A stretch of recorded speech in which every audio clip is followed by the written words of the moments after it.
सर्व परदे सर्व दुष्ट भयंकरी सर्व दुःख हरे देवी महालक्ष्मी नमोस्तुते।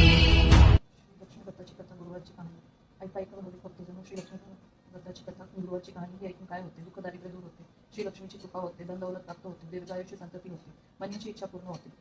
आम्ही अंबाबाई गोंधळाला ये, आम्ही अंबाबाई गोंधळाला